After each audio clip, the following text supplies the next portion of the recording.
Don't be a turd. If you're strong, be a protector, and if you're smart, be a humble influencer. Strength and intelligence can be weapons, and do not wield them against the weak. That makes you a bully. Be bigger than that. What I do when I set out to make these video essays on the world's most charming men is take a deep dive into who they are and return with a new perspective on this famous person. So this week was Chris Pratt's turn, and well, I got nothing. There's nothing particularly interesting or novel about Chris Pratt. Really, there's not. He's not some method actor with a dark side or a complicated lady killer or whatever. For most guys watching this video, you can move on now. If you're looking for some sort of secret to charm here, you're not gonna find it. That's because Chris Pratt is just a good Christian boy who loves his family and is really talented at comedic acting. And most of you are here to run as fast as you can away from the dredging reality that most of being attractive is about A, being a really just genuinely lovable, good person, B, being talented and hardworking, C, being really good looking, or at least mildly hunky. You don't want to admit those things to yourself. Maybe you've become jaded because you never found success being the nice guy. The girl you fell in love with overlooked your big heart for the asshole jock in college. So now you take a daily red pill and had the revelation that life isn't candy and gumdrops. But more than anyone else I've ever seen, I could tell that Chris just actually cares for every person in the room. You could tell that even when he's tired, he's still just genuinely blown away that this is his life. And he mentions it in a lot of his interviews. Oh, crap. This is a dream. This whole thing's been a dream. I'm gonna wake up living in a tent. And this whole 20 years has been a dream. Yeah. A big fever dream, an awesome dream. I'd be so gutted if I woke up and it was gone. Your dream is like you got Parks and Rec. I got Parks and Rec, yeah. I moved to Hollywood. Moved to Hollywood. The whole thing it makes sense. It could still happen. I'd be like, the guy from SNL was hosting the show with that Johnny Carson. I'm sure a lot of you could spot the type of celebrity who puts on the nice guy face when the cameras are around, but then does the whole locker room bro talk when nobody's looking. But Pratt looks like he's just as humble and appreciative and non-shit talking around his closest friends as he is when he's on Ellen. To me, Chris Pratt is the perfect movie star. He's good looking, insanely nice, yet still manly, funny and thoughtful in every interview, and just a great actor. Even in this TMZ clip where some paparazzi were dicks to him, you could see Chris get genuinely pissed, and yet his demeanor still feels like a sweetie. Hey, Chris, Anna. Chris, the album, please. Oh, you didn't? No.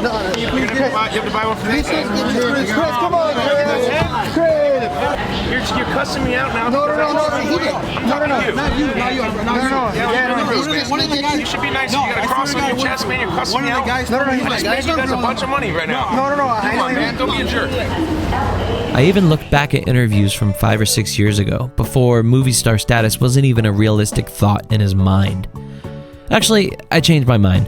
This video is not for the nice guys of the world. You guys gotta grow a pair of fucking balls. This video is actually directed towards those red pill sociopaths that I love so much. Because I know somewhere underneath all that pissed off tough guy facade, there's a really sad, scarred college kid. But even further underneath that is the nice guy that just wants a cute girlfriend that he could fall in love with. I know you're still underneath all that machismo, red pillar. I know you're already too deep into the Jordan Peterson worldview, but I'm gonna try to reach you anyway. By the way, does that guy ever smile? Like ever? There's an entire world of really super duper nice guys out there. I'm talking about nice as fuck. And by nice, I don't mean trying to buy sex and validation with your niceness kind of guy. I mean a genuinely caring, thoughtful, fun-loving, engaging, friendly, selfless, humble, hardworking, passionate nice guy who has absolutely 0% power hunger. 0% alpha male focus, never trying to control or manipulate, just a motherfucking good person. There's a whole world of nice guys like that out there who are happily dating or married to their dream women. No power struggles involved. These guys work hard, are talented go-getters. They appreciate the fuck out of every opportunity and situation they're in. Cannot believe my life. What am I doing? I'm inside of a big gyrosphere on the other side of the planet from where I'm from, and people here know who I am, and they're thrilled about this franchise, and I just feel so blessed. And oh yeah, they don't eat like slobs, and they actually go to the gym to keep themselves healthy and focus on making others happy instead of feeling vindictive and jealous. These attractive, charming, nice guys never, ever feel that the world owes them a damn thing. And because of that, it's communicated out to the world, and the world happily gives back. And Chris Pratt leads this army of nice guys into the most fulfilling, rewarding lives anyone's ever seen. When she walks into a room, there's not a person in the room that doesn't know. She's got... She glows. She does. She glows, and she's got a very intoxicating personality, and it's just fun to be around. I mean, of course you could opt for being a cutthroat cocksucker who benefits from fucking people over and doing things only for himself. That works too. No biggie, but honestly, does that sound like fun? Are you really happy when life is focused on being the top dog and squashing the competition at every chance you get? Maybe you do, I don't know.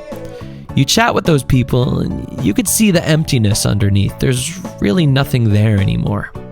So even if you did make it by means of red pill philosophy, how happy are you really? Because buddy, you're not fucking Neo. There is no Neo.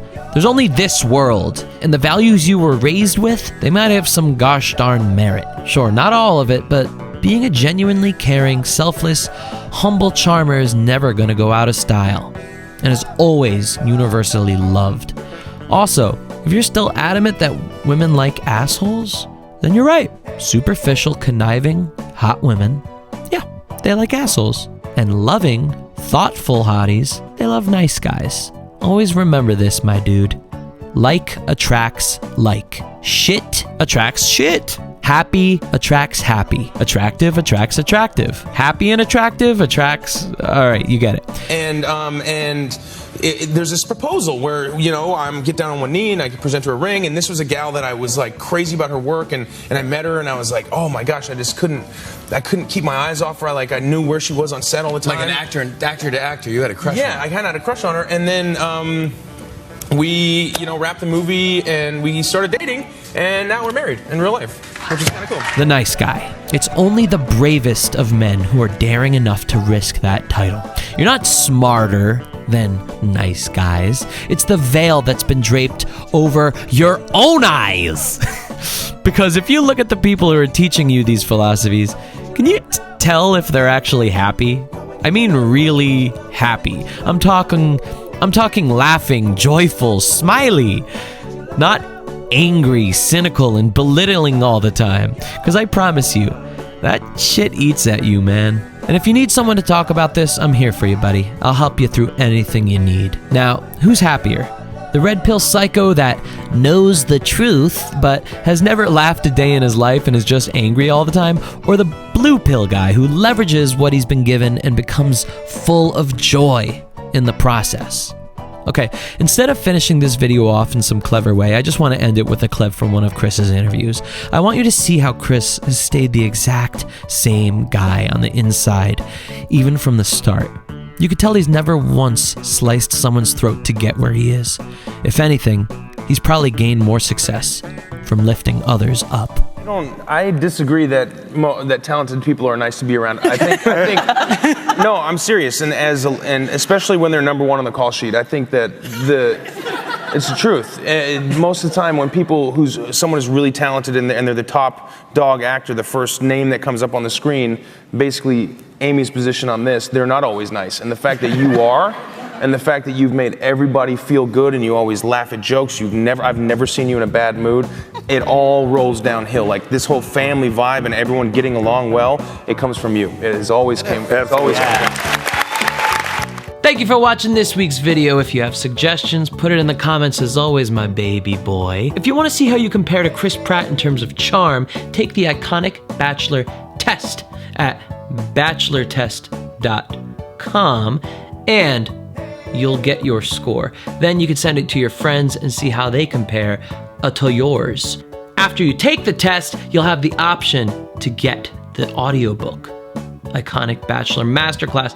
This gives you the secrets on exactly how to match the same energy level, the same headspace, the same charm as the greats like Chris Pratt, Ryan Reynolds, Robert Downey Jr. The list goes on. This is the recipe for how all of those men have become the iconic bachelors that they are today. So take that test, get the Iconic Bachelor Masterclass after it, bachelortest.com. Hey guys, guess what? I'll see you next week with another video. Thanks for so much for watching. Bye.